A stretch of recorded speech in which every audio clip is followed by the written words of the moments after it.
आवाज आ रही है मेरी आप लोगों को?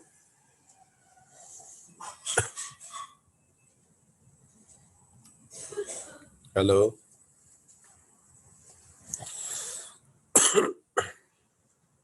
यस सर, आवाज आ रही है। आवाज आ रही है भाई हामिस? यस सर, आ रही है।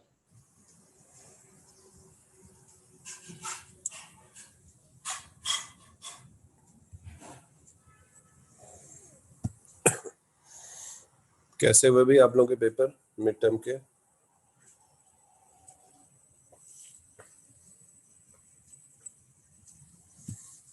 हैं भाई? फिजिक्स का तो अच्छा हुआ था सर। अच्छा, और बाकियों के? केमिस्ट्री का अजीब सा हुआ था, केमिस्ट्री मुश्किल थी। अच्छा, और आज से क्लासेस सारी स्टार्ट हो गई आप लोगों की दोबारा? Yes sir. अच्छा, I am planning to basically discuss the paper actually today. What do you think? हाँ सर, सही कह रहे हैं, सही।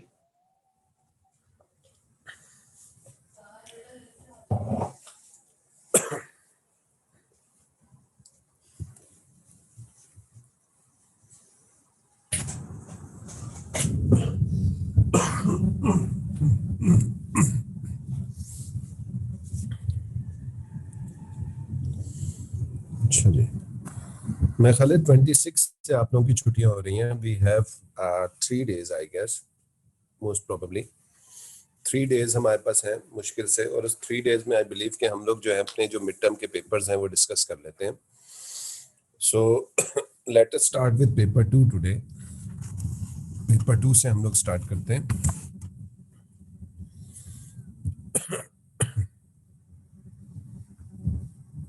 सेकंड,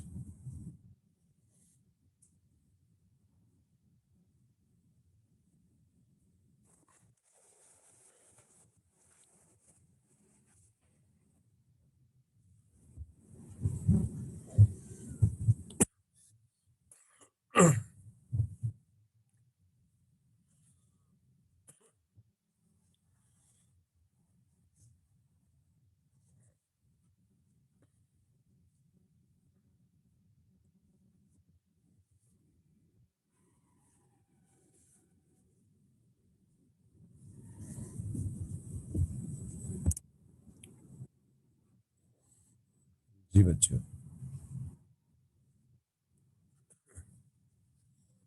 बस तबीयत थोड़ी सी खराब है अभी भी।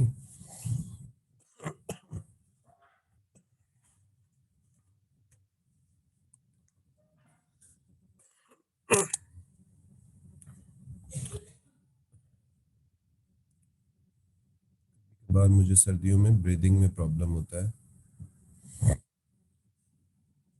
जब छोटी एज में था तो मुझे अस्थमा था, उसकी वजह से।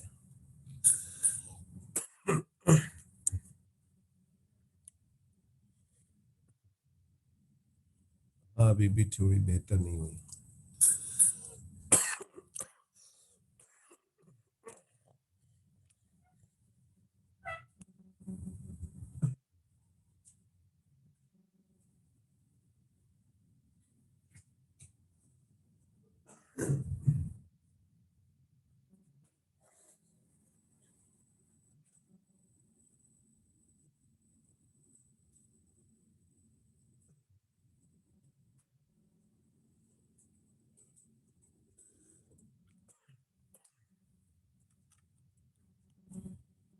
अच्छा जी, तो this was your mid term paper. इसमें सबसे पहला क्वेश्चन जो है वो that's very simple, define velocity. What is velocity भाई?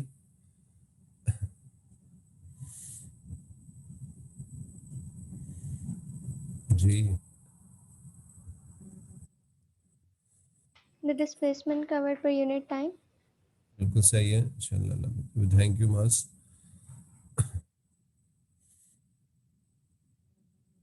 पेपर इंशाल्लाह आप लोग के अच्छे हैं, लीनियंट ही चेक कर रहा हूँ, कोशिश कर रहा हूँ।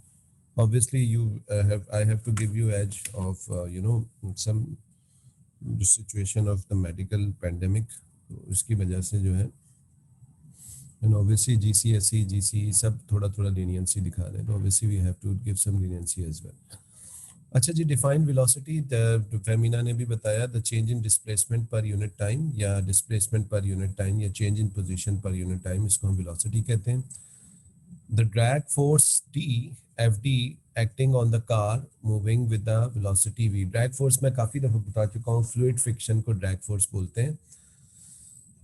with the velocity v along a straight horizontal road is given by where fd is equals to v square aq, where k is a constant and a is the cross section area of the car. Determine the base unit of k. k का base unit आपको निकालना है. ठीक है जी, तो इसको भी solve करने का बड़ा सिंपल सा है. अभी होमोजेनिटी प्रिंसिपल है. आई गेस क्वेश्चन नंबर 1 आसान था, आप लोगों का स्टार्ट अच्छा हुआ होगा पेपर का. Let me solve it for you.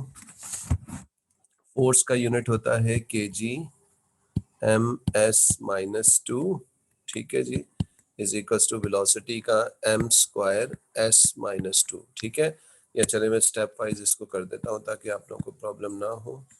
Velocity का यूनिट होता है ms-1, लेकिन उस पर स्क्वायर लगा हुआ है. एरिया का यूनिट होता है मीटर स्क्वायर और हमें k का यूनिट निकालना है, तो k को हम रखते हैं. अच्छा जी, इसके बाद we can do that kg ms-2 is equals to m square s-2 और m2k. ठीक है जी, kg सॉरी लिख दिया, k है ये सिंपल. उसके बाद यहाँ पे 1 m है, यहाँ पे 4 m है, तो बाय द वे मैं 1 m यहाँ से डायरेक्टली कैंसिल कर देता हूँ, यहाँ 1 बचेगा. अच्छा जी, ये m1 और ये m2 m3 बन जाएगा. ठीक है जी, और यहाँ पे ये s-2 और ये s-2 यहाँ पे भी कैंसिल आउट हो जाएगा, तो ये हो जाएगा kg is equals to m3k. ठीक है जी, तो k का बेस यूनिट आपके पास आ रहा है kg m-3. This is the base unit. ठीक है भाई,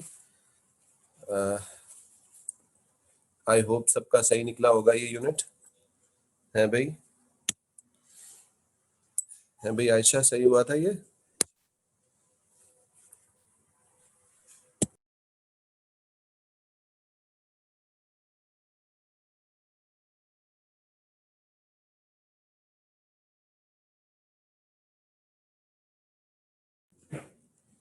हाँ भाई, मीरान वगैरह.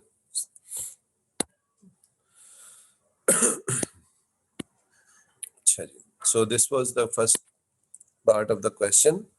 The second part of the question is the value of k in SI base unit is, for a car is 0.24. The area of cross section of the car is 5.1 meter square. The car is traveling with the constant speed along a straight road, and the output power of the engine is 4.8 into 10 to the power 4 watts. Assuming that the output power of the engine is equal to the rate of the drag at which the drag force is doing work against. ठीक है, determine the friction force. ठीक है जी, तो आपको sorry determine the speed of the car. आपको speed of the car जो है वो डिटरमिन करनी है. ठीक है जी. अच्छा, अब स्पीड ऑफ द कार, के की वैल्यू आपको गिवन है, area of cross section given है, और आपको आउटपुट पावर गाड़ी की गिवन है कि ये आउटपुट पावर है गाड़ी की. ठीक है भाई, और ये कह रहा है assuming that for the output power of the engine is equal to the rate at which the drag force is doing work against the car. ठीक है जी, कार के अगेंस्ट वर्क कर रही है, तो आपने इसमें स्पीड ऑफ द कार को डिटरमिन करना है. जी बच्चों, किस तरह होगा ये question?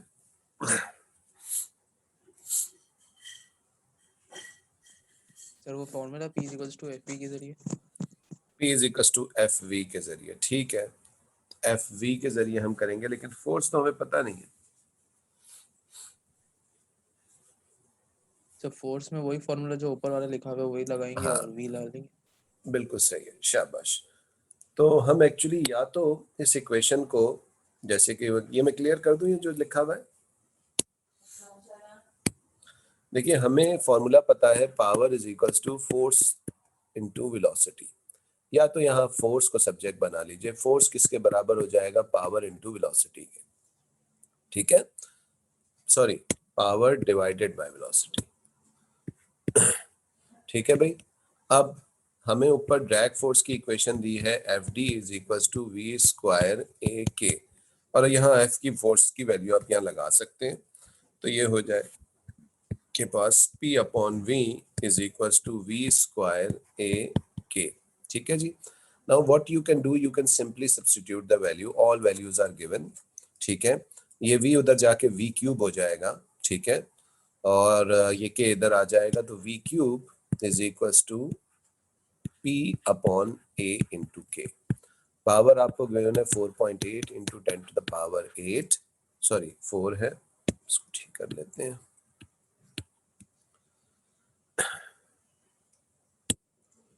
10 to the power 4 divided by A आपके पास गिवन है 5.1 और कांस्टेंट की वैल्यू आपको गिवन है 0.24, ठीक है जी।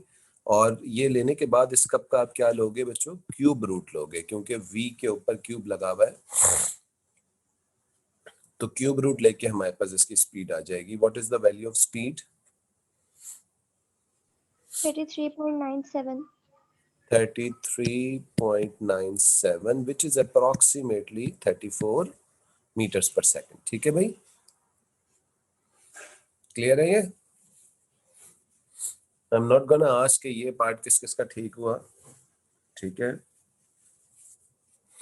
खैर this is actually how it's this question is done, ठीक है। क्वेश्चन कुछ भी नहीं था, मुश्किल नहीं था, सिंपली वैल्यूज एक सब्स्टिट्यूट करनी थी। सर V के ऊपर स्क्वायर लगा हुआ है। हाँ तो V पे स्क्वायर लगा हुआ है, लेकिन वो उधर से V उधर जाके क्यूब नहीं होगा,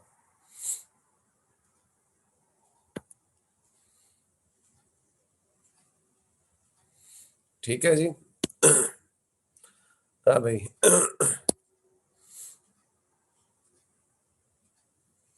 V क्यूब की जगह अगर आपने जैन V स्क्वायर कर दिया था तो मैं आपका आंसर का एक नंबर काट लूंगा, बाकी आपको पूरे नंबर दे दूंगा मैं आपको, 2 आपको नंबर मिल जाएंगे, ठीक है, A1 आपको नहीं मिलेगा बस,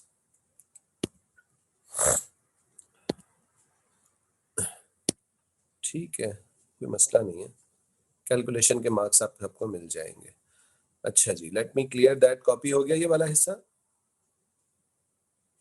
फैमिना ये ठीक किया तुमने,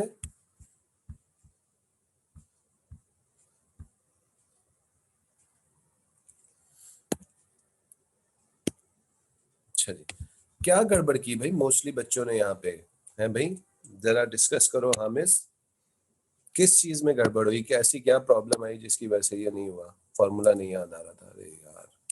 सर वो बस पीवी को नहीं किया, वो वी पुट नहीं किया उसमें, बस डायरेक्ट कर दिया। अरे यार मतलब फोर्स की जगह पावर की वैल्यू लगा दी, वही सर, बस वही दिमाग में आया कि ये उसी के अज्यूम इक्वल कर दिया। अच्छा अच्छा जी। एक्चुअली बच्चों याद रखा करो, जब भी कम से कम 3 मार्क्स का क्वेश्चन हो ना, तो वो कुछ सब्स्टिट्यूशन करवाता है उस सवाल में, हमेशा सब्स्टिट्यूशन के थ्रू वो क्वेश्चन हमेशा सॉल्व होता है, ठीक है।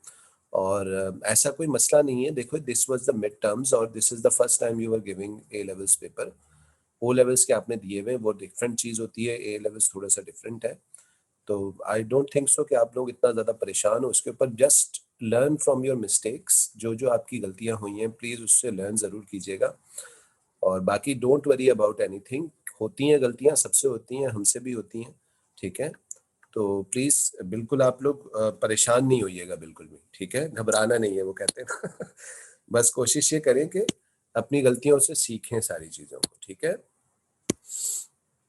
अच्छा जी, उसके बाद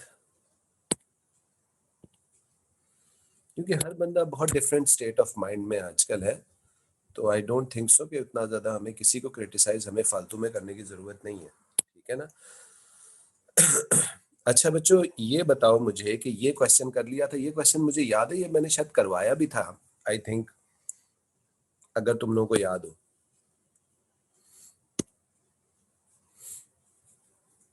ये क्वेश्चन याद है, हम लोगों ने किया था क्लास में ही किया था, आई थिंक लास्ट क्लास के अंदर जब मैंने कहा था कि मैं पास पेपर्स करवाता हूँ, उसमें शायद मैंने ये क्वेश्चन किया था, ठीक है।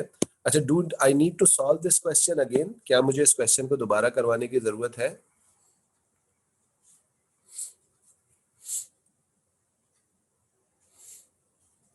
इसको मैं दोबारा करवाऊं या मैं आगे चलूं, नेक्स्ट क्वेश्चन के ऊपर चलूं?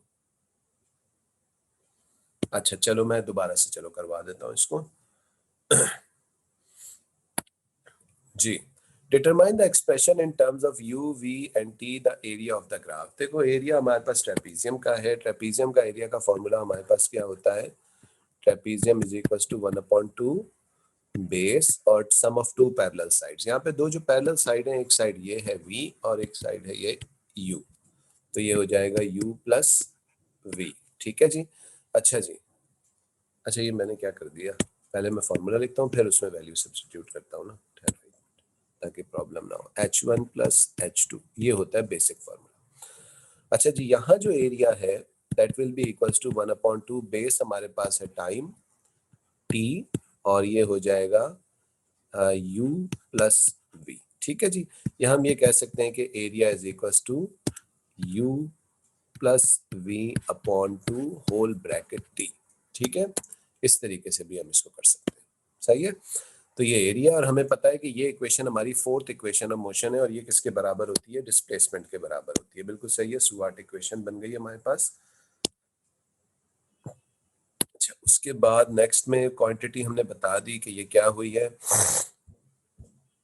This was the projectile motion question. A ball is kicked with a velocity 15 meter per second at an angle of 60 degree from horizontal. The ball then strikes the vertical wall instead when the path of the ball become horizontal, यानी ball की vertical velocity 0 हो गई थी जब वो टकराई ball से। Air resistance is assumed negligible. Considering the vertical motion of the ball, calculate the time to reach. Time आपको reach निकालना है। हम इनिशियल वर्टिकल निकाल सकते हैं, फाइनल वर्टिकल जो है वो हमारी 0 हो जाएगी, बिल्कुल सही है। v is equal to u plus 80 वाले फॉर्मूले से लगेगा। इनिशियल वर्टिकल होगी हमारी 15 साइन 60, ये आपकी इनिशियल वर्टिकल हो जाएगी। v is equal to u plus 80, ये क्वेश्चन हम लगा देंगे। हमारे पास u तो v तो 0 है क्योंकि फाइनली ये जब टकराई है तो सिर्फ हॉरिजॉन्टली टकराई है। इनिशियल वेलोसिटी है 15 साइन 60 और ये होगा -9.81 क्योंकि ऊपर जाते हुए डिसेलरेशन हो रही है और टाइम निकालना है, ठीक है। तो बच्चों ये माइनस ये उधर जाएगा तो ये -15 साइन 60 हो जाएगा अपॉन -9.81 इंटू टी, ठीक है। ये माइनस माइनस कैंसिल होगा। किसी बच्चे ने अगर इसको वहां ले जाके डिवाइड कर दिया है बेटा तो नेक्स्ट टाइम ये गलती नहीं करना, क्योंकि ये यहाँ से जब जाएगा तो उधर माइनस होगा और फिर ये -9.81 उधर जाके डिवाइड होगा, ठीक है। तो जरा इस चीज पे नजर रखना नेक्स्ट टाइम अगर किसी ने ये गड़बड़ की है। किसी एक जनाब ने की है ये गलती, मैं पेपर जब चेक कर रहा था एक साहब ने की थी गलती, लेकिन प्लीज उसको नेक्स्ट टाइम नहीं दोहराना उस गलती को, ठीक है। आंसर 1.32 आ रहा है, बिल्कुल सही है, 1.32 सेकेंड्स, ठीक है भाई। तो this was the answer for the first part. उसके बाद नेक्स्ट में कह रहा है explain why the horizontal component of the velocity of the ball remains constant as the ball move to the wall because there is no vertical horizontal acceleration या gravity do not affect the horizontal component. Both answers you can give. Show that the ball strikes the wall with the velocity of 7.5 meter per second. देखें horizontal velocity जो है ये इसकी through out the motion same रहेगी, तो हम direct इसकी horizontal velocity ऊपर निकाल लें 15 cos 60, ठीक है जी। तो वो आपके पास हॉरिजॉन्टल वेलोसिटी के बराबर जो कि through out the motion same रहेगी। नीचे वाले पार्ट के लिए उसने ऊपर ही हिंट दे दी है, यानी Vx is equal to 15 cos 60, तो ये आपके पास आ जाएगा 7.5 ही आ रहा है आंसर, है ना भाई? Yes sir. ठीक है, ये 7.5 मीटर्स पर सेकंड हो जाएगा। उसके बाद नेक्स्ट की तरफ अब चलते हैं, इसको तुम लोग कॉपी करना चाहो तो कर लो। The mass of the ball in is 4, एक सेकंड क्या बोल रहा है भाई, हाँ कोई मसला नहीं है, सेम भी लगा सकते हैं।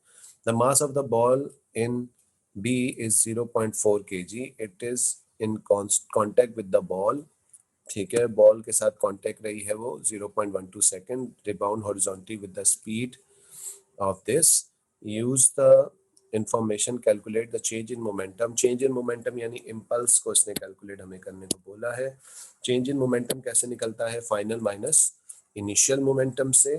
ठीक है जी, delta p is equals to p f minus p i, और हमारे पास delta p is equals to m v minus m u, और एम क्यू के कांस्टेंट ही रहेगा, हम ये भी कर सकते हैं एम वी माइनस यू, तो ये हो जाएगा P is equals to m, आपके पास गिवन है 0.4, और जब इसने टकराया है वॉल को, ठीक है, तो ये बाय द वे -4.3 हम लेंगे, क्योंकि ये जब टकराई होगी 7.5 से तो रिबाउंड हुई होगी 4.3 माइनस से, क्योंकि डायरेक्शन अपोजिट है, तो माइनस माइनस 7.5, इसको आप माइनस माइनस प्लस हो जाएगा, और ये हो जाएगा आपके पास, मल्टीप्लाई करके बताइए क्या आंसर आ रहा है इसका। 4.72। 4.72, ठीक है जी, 4.72, ठीक है जी। मुझे ये पता है कि कुछ बच्चों ने यहाँ 4.3 के साथ माइनस साइन नहीं लगाया था। बच्चों एक दफ़ा फिर से याद रखना, जब भी कहीं पे भी वर्ड तुम्हें रिबाउंड का मिले, रिबाउंड वर्ड मिलने का मतलब ये है कि एक वेलोसिटी हमेशा पॉजिटिव होगी और दूसरी वेलोसिटी हमेशा नेगेटिव में होगी, ये याद रखना, क्योंकि रिबाउंड में डायरेक्शन वेलोसिटी की चेंज होती है, और एक प्लस में होगी तो दूसरी माइनस में रहेगी, ठीक है, और वो माइनस साइन कैलकुलेशन में लगेगा, उसका इस्तेमाल होगा, ठीक है। तो ये हमारे पास हो गया। उसके बाद calculate the magnitude of average force, ये आपके पास जो आया है, कितना आया था उसामा? 4.72 ना? जी सर, 4.72 आ रहे हैं इम्पल्स। इम्पल्स आ रहा है, इसको हम टाइम से डिवाइड कर देंगे, जो कि 0.12 है। 39 न्यूटन आएगा। ठीक है, 4.72 divided by 0.12 which is equals to 39 newtons आपके पास आ रहे हैं, ठीक है जी। So that was the question, simple सा क्वेश्चन था, इतना मुश्किल नहीं था ये सवाल, ठीक है। उसके बाद जो है नेक्स्ट में क्या फरमाता है वो, अच्छा जी, explain what is meant by work, it is the product of force into displacement या change of energy from one form to another form. उसके बाद कहता है the mass of the ball is 0.4 kg, ये भी शायद मैंने क्वेश्चन कराया था आई गेस, या नहीं कराया था? ये क्वेश्चन कराया था मैंने उसामा? सर शायद हल्का हल्का याद आ रहा है, आपने कराया था आपने लास्ट के दिन, जब उसमें हाँ, हम मेरे लोग ख्याल पेपर्स है करवा रहे थे वर्क एनर्जी पावर के, तो उसमें ये आया था सवाल। 2020 में शायद मैंने क्वेश्चन करा रहा था। A ball of mass 0.242 kg is dropped from a building. The ball falls from rest to the vertical distance of 78 meters to the ground. Air resistance is significant so that the ball reaches the constant terminal velocity before it hits the ground. The ball hits the ground with the speed of 23. Calculate for the ball the calculate for the ball falling from the top of the building to the ground, decrease in gravitation potential energy, that is simply mgh. mgh हम लगाएंगे, उसके अंदर हमारे पास निकल आएगी height कितनी है इसकी 78 मीटर्स, और 0.42 मल्टीप्लाई बाय 9.81 मल्टीप्लाई बाय 78, तो ये हमारे पास decrease in gravitation potential energy. बिल्कुल सही है, क्योंकि जीरो हम जमीन पे कंसिडर कर रहे होंगे, तो -0 हम कर देंगे, तो क्या आ रहा है भाई आंसर चेंज? 321। 321, 1.38। सर ये ठीक अब है। आपने जो अभी कहा कि जीरो हम लोग कंसिडर एज अ जीरो कर देंगे जो हाइट चेंज हो रही है, तो लिखना जरूरी होता है कि 78 नहीं माइनस जीरो, या जरूरी नहीं है, क्योंकि हमने आर्बिट्रेरीली हमने माना है कि ग्राउंड की जो ग्रेविटेशन एंड पोटेंशियल एनर्जी होती है किसी ऑब्जेक्ट की ग्राउंड पे, वो जीरो होती है, आर्बिट्रेरी माना हुआ है। सही है, आर्बिट्रेरी का मतलब होता है अपनी मर्जी से माना हुआ है हमने, ठीक है ना। ठीक है।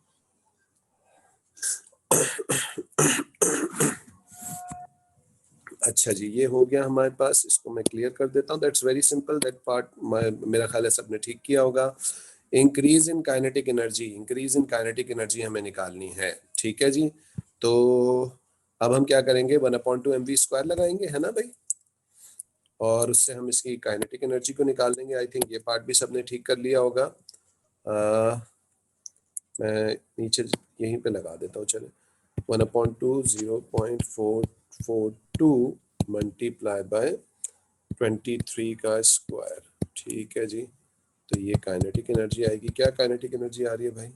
111 111.09 kinetic energy is equals to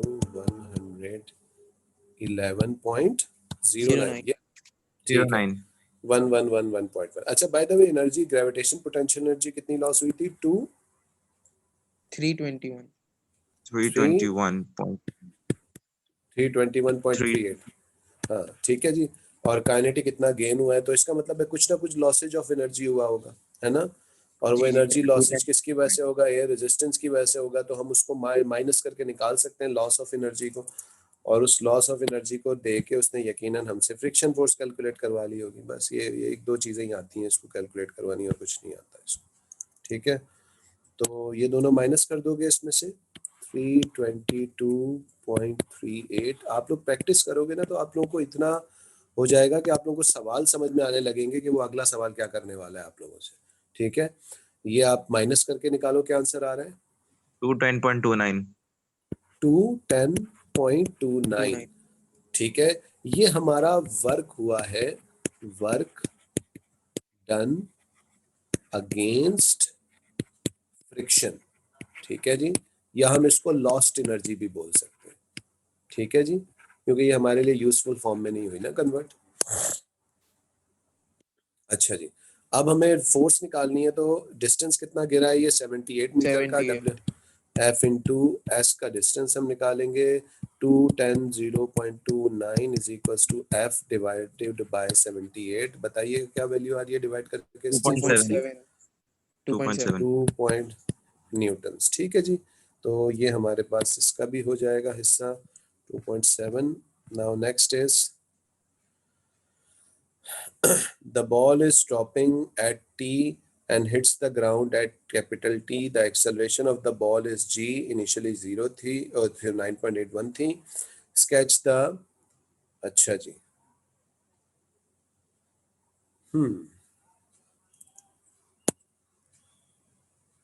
नहीं इंक्रीजिंग ग्रेडियंट नहीं होगा भाईजान, क्या हो गया आपको? डिक्रीजिंग डिक्रीजिंग ग्रेडियंट होगा। ठीक है, मैं भी बता रहा हूँ इसका, एक सेकंड बस, मुझे एक चीज पढ़नी है कि क्या बॉल ग्राउंड को हिट करने से पहले टर्मिनल में पहुंच गई थी? Air resistance is significant that the ball reaches the constant terminal velocity before hitting the ground. Yes, that's it. बस ये मुझे करना था। इसका मतलब ये है कि मुझे एयर रेजिस्टेंस की वजह से एक्सेलरेशन को कैपिटल टी से पहले जीरो कर देना है। अच्छा, do you I remember now कि मैंने ये ग्राफ बनवाया था आपको, मुझे अब याद आ गया ये। आई टोल्ड यू एवरीवन कि ये ग्राफ यूं बनेगा, ये याद आया कुछ?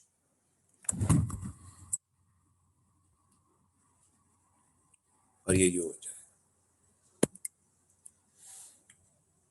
ठीक है जी, यहाँ पे हो सकता है कुछ लोगों ने गड़बड़ कर दी हो। किसने गड़बड़ की है इसमें? सर मेरा सही है, मैंने ऐसे ही बनाया था। चलो गुड। फ्री फॉल मोशन में हमेशा याद रखना एक्सेलरेशन का ग्राफ ऐसे ही होता है, ठीक है ना, क्योंकि एक्सेलरेशन जीरो हो जाती है हमेशा।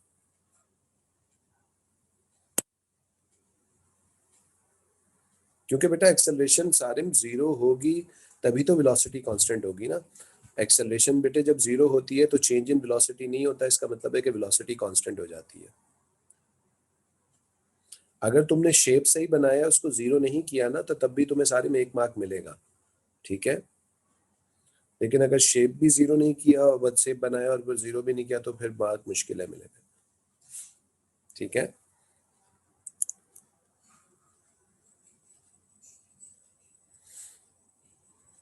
इंक्रीज करते करते जीरो मिला है किया है तो फिर 1 मार्क मिलेगा तुम्हें भी, शेप का मार्क नहीं मिलेगा। ठीक है, हाँ फेमिना मिल जाएगा उसका मार्क आपको। अच्छा ये हो गया। अच्छा ये क्या बच्चों वाला पेपर था यार, आसान तो पेपर था इतना। खैर, हाँ भाई, ऐसा यूनिट ऑफ वर्क प्रूफ करना है आपने।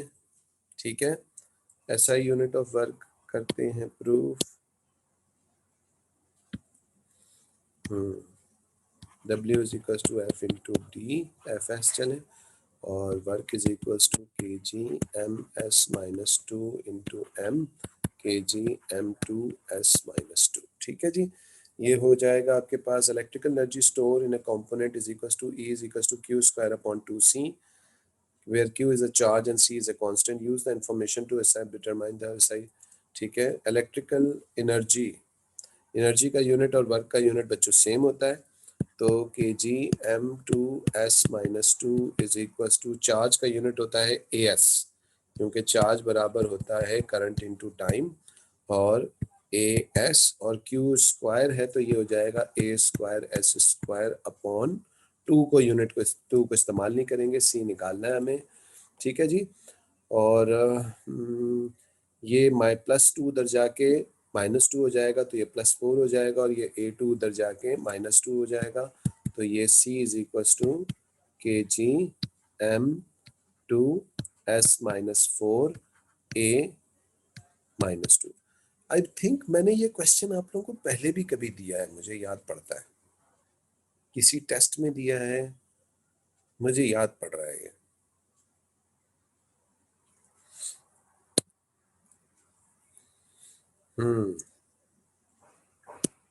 आई थिंक मैंने पहला जो टेस्ट लिया था ना उसमें दिया था ये सवाल, अगर आप लोगों को याद हो। अच्छा जी, measurements of a constant current in the wire were taken along an ammeter used for these measurement describe the possible cause of random error। random error क्या हो सकता है भाई आपके पास? पैरेलक्स एरर। आप करंट को जब मेजर कर रहे होगे तो उसमें कौन सा एरर हो सकता है? पैरेलक्स एरर हो सकता है, तो उसकी वजह से रैंडम एरर्स बन सकते हैं। सिस्टमैटिक एरर कौन सा हो सकता है? जीरो एरर हो सकता है। ठीक है जी, तो आपने पैरेलक्स एरर लिखना था या वो लिखना था, बिल्कुल सही है। जीरो एरर रैंडम में नहीं होगा मॉस, जीरो एरर सिस्टमैटिक में होगा।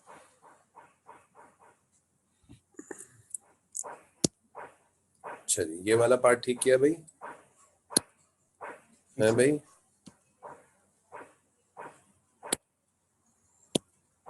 अच्छा बच्चों, ये हो गया।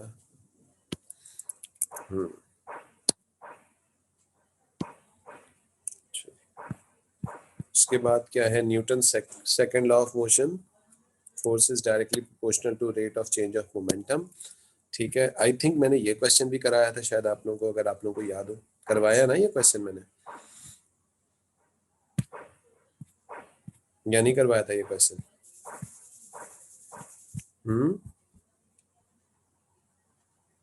सर ये वाला याद नहीं आ रहा, आपने करवाया था। अच्छा, a delivery company suggests using a remote control aircraft to drop a parcel into the garden of a customer। वाह भाई, when an aircraft is vertically above at P, Foodpanda वाले ऐसे ड्रॉप करेंगे हैं नेक्स्ट टाइम से।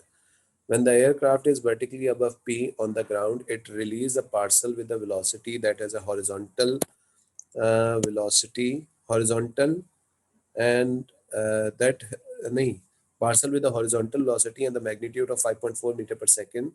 The path of the parcel is shown in figure 2.1। आपके पास parcel का path show किया हुआ है, ठीक है। It is a projectile, horizontal projectile actually, ठीक है ना। A parcel take time 0.8 after it released to reach point Q, the horizontal ground, assuming air resistance is negligible। On figure 2.1 draw an arrow from the point X to show the acceleration। बड़ा जबरदस्त काम करवाया इसने एक mark के लिए। Acceleration किधर होगी? सिर्फ नीचे की तरफ होगी, क्योंकि एयर रेजिस्टेंस इसने नेग्लिजिबल कंसीडर की है। ठीक है जी, ये हो गई आपके पास। उसके बाद क्या कहता है? Determine the height of the parcel above the ground when it release. अच्छा जी, तो 0.18 का टाइम इसको लगा है गिरने में। इनिशियल हॉरिजॉन्टली फेंका है तो इनिशियल वर्टिकल 0 होगी, फाइनल वर्टिकल का हमें कोई अता पता नहीं है। ऐसी कौन सी इक्वेशन है जिसमें फाइनल वेलोसिटी नहीं होती है? S is equals to UT square, बिल्कुल सही है। अच्छा, क्योंकि ऑब्जेक्ट नीचे गिर रहा होगा तो इस दफा हम एक्सेलरेशन को पॉजिटिव में लेंगे, डीसेलरेट नहीं हो रहा है, एक्सेलरेट हो रहा है। H हमें निकालना है। U तो 0 है, इनिशियल वर्टिकल सॉरी बार बार बोल रहा हूँ, ठीक है।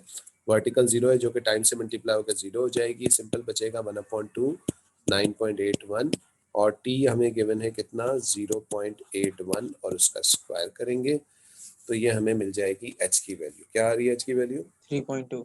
3.2. ठीक है जी, ये आ गई 3.2 मीटर्स। उसके बाद क्या कह रहा है भाई? Calculate the horizontal distance between P to Q। That's very simple. मैंने बताया था हॉरिजॉन्टल में हम लोगों को इक्वेशन ऑफ मोशन का नहीं इस्तेमाल करते, सीधा सीधा v is equal to s upon t का इस्तेमाल होता है। क्या कर रहा है मेरा पेन आज? v is equal to s upon t, s is equal to v into t। और ये बाय द वे इसकी हॉरिजॉन्टल वेलोसिटी है जो कि through out the motion same रहेगी, मल्टीप्लाई बाय टाइम है 0.81। क्या आ रहा है भाई v की वैल्यू? 4.4 कहने से 4.4 मीटर्स। ठीक है जी, ये दोनों वैल्यूज निकल आई हमारे पास। Next is the parcel is another parcel is accidentally released from rest by different aircraft। ये मिटा दूं एक मिनट में ताकि नजर आ जाए क्वेश्चन सही से। Aircraft when it is hovering at a greater height above the ground, assuming air resistance is now significant. On the figure, draw an arrow to show the direction of the force acting on the parcel as it falls vertically. Label each arrow with the name of the forces। अब by the way, अब हम बिल्कुल सही कह रहे हो, शाबाश। चाहे तो आप दो फोर्सेस से भी काम चला सकते हैं, वेट और एयर रेजिस्टेंस, ठीक है। और आप बहुत ज़्यादा पढ़े लिखे हैं, जैसे कि हमारे कौन है, मौज साहब है ना, मौज है ना ये, हाँ मौज साहब बहुत माशाल्लाह पढ़े लिखे हैं। तो इसमें एक और फोर्स भी काम कर रहा होता है, उसको क्या बोलते हैं हम? अप थ्रस्ट भी करते हैं, ठीक है जी। तो इस तरीके से आप चाहे तो तीनों बना दें, वरना दो पे भी आपको मार्क्स पूरे मिल जाएंगे, ठीक है।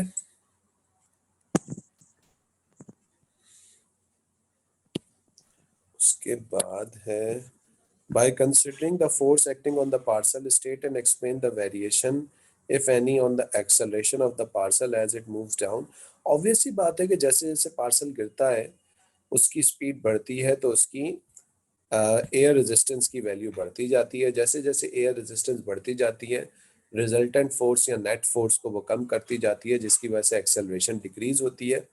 और जब वो टर्मिनल पे पहुंचता है तो वो एक्सेलरेशन जीरो हो जाती है। सारे फिर से बेटा बात सुनो, जब जब ये गिरेगा तो इसका वेट वैसे इस पे काम कर रहा होगा और एयर रेजिस्टेंस नहीं होती, लेकिन आहिस्ता आहिस्ता आहिस्ता आहिस्ता एयर रेजिस्टेंस बढ़ती जाती है क्योंकि इसकी स्पीड बढ़ती जाती है, ठीक है। और सबसे पहले क्वेश्चन में याद करो, हमने फॉर्मूला पढ़ा है F is equals to V square के A इंटू के वाला, और एरिया और के अगर कांस्टेंट है तो F किसके डायरेक्टली प्रोपोर्शनल है, V स्क्वायर के, ठीक है ना। ये रिफी ड्रैग फोर्स है।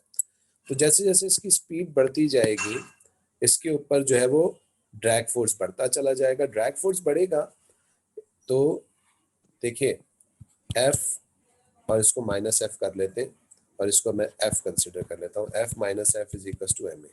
तो जैसे जैसे ये माइनस F छोटा वाला बढ़ता जाएगा रिजल्टेंट फोर्स कम होती जाएगी। एक वक्त आता है कि ये दोनों एक दूसरे के बराबर हो जाते हैं, वेट और ड्रैग फोर्स एक दूसरे के इक्वल हो जाता है, और हम ये कहते हैं कि ऑब्जेक्ट किस वेलोसिटी पे पहुंच चुका होता है, टर्मिनल के ऊपर, जिस पे एक्सेलरेशन इसकी जीरो हो जाती है, ठीक है।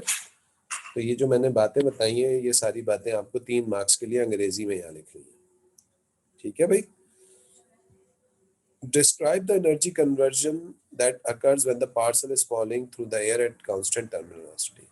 By the way, वो एनर्जी काइनेटिक में तो कन्वर्ट होती नहीं है क्योंकि स्पीड कांस्टेंट होती है, तो सिंपली वो एनर्जी हीट की या साउंड की फॉर्म में जो है वो चेंज हो रही होती है, दैट्स इट। तो ग्रेविटेशन पोटेंशियल एनर्जी क्योंकि गिर रहा होता है तो कम हो रही होती है, converts into heat and sound, ठीक है जी। भाई सवाल पूछना है किसी ने यहाँ पे? सर ये कंफ्यूजिंग हो जाती है बार बार कि हम ना ज्यादातर काइनेटिक लिख देते हैं, पोटेंशियल से काइनेटिक कन्वर्ट हो रही है। हामिद मैंने पहले भी बताया बेटा कि जब टर्मिनल वेलोसिटी पे कोई ऑब्जेक्ट पहुंच जाए ना, उसकी स्पीड कांस्टेंट हो जाए ना, तो उसकी काइनेटिक एनर्जी जो है वो उतनी रह जाती है, उसमें चेंज नहीं आता, ठीक है। काइनेटिक सही। एनर्जी जितनी है वो उतनी रह जाती है लेकिन चेंज नहीं आता उसमें। यानी उसका चेंज ठीक, 0 ठीक। होता है, डेल्टा के ही जो होता है ना। अच्छा जी, उसके बाद ये 2-4 क्वेश्चन रह गए हैं, ये मैं ख्याल है हम नेक्स्ट क्लास में कर लेंगे। ठीक है, 2 क्वेश्चन रह गए हमारे। क्या बताया था किस में कन्वर्ट होगी? हीट में और साउंड में होगी। फहमी ना, जब भी कुछ समझ में ना आ रहा हो ना कहाँ जा रही है एनर्जी, हीट और साउंड, बस। ओके ठीक है। अच्छा जी, हम सारा मलबा हीट और साउंड पे डाल देते हैं। अच्छा जी, ये 2 क्वेश्चन रह गए। एक अनसर्टेनिटी का सवाल है, ये भी मेरा ख्याल है आसान सा सवाल था बहुत, है ना। और ये वाला क्वेश्चन भी आसान सा, ये डायनामिक्स का क्वेश्चन था। ये थोड़ा सा लॉजिकल सा क्वेश्चन था, लेकिन अच्छा सवाल था ये। चलें भाई, यहाँ रोकते हैं आज। किसी ने कोई क्वेश्चन पूछना है तो पूछ लो। और सर्दी किस किस को लग रही है?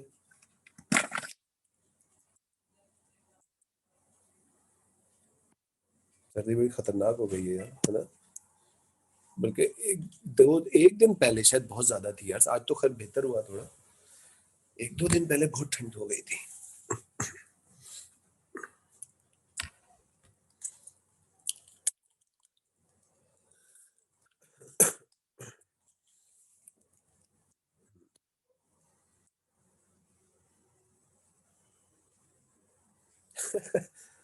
अच्छा जी, चले माज आप दोबारा घुस जाए ब्लैंकेट के अंदर। ठीक है भाई, ओके भाई,